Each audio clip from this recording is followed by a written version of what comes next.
وإذ قال ربك للملائكة إني جاعل في الأرض خليفة قالوا أتجعل فيها من يفسد فيها ويسفك الدماء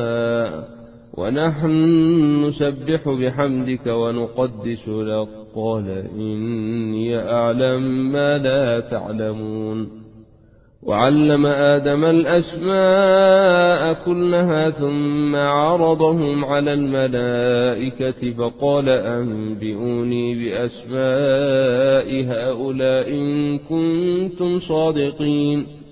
قالوا سبحانك لا علم لنا إلا ما علمتنا إنك أنت العليم الحكيم قال يا آدم أنبئهم بأسمائهم فلما أنبأهم بأسمائهم قال ألم أقل لكم إني أعلم غيب السماوات والأرض وأعلم ما تبدون وما كنتم تكتمون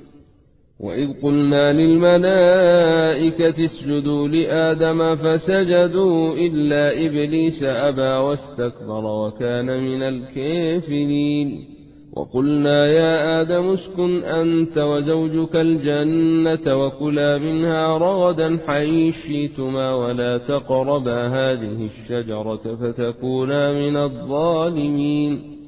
فأزلهما الشيطان عنها فأخرجهما مما كانا فيه وقلنا اهبطوا بعضكم لبعض عدو ولكم في الأرض مستقر ومتاع إلى حين فتلقى آدم من ربه كلمات فتاب عليه إنه هو التواب الرحيم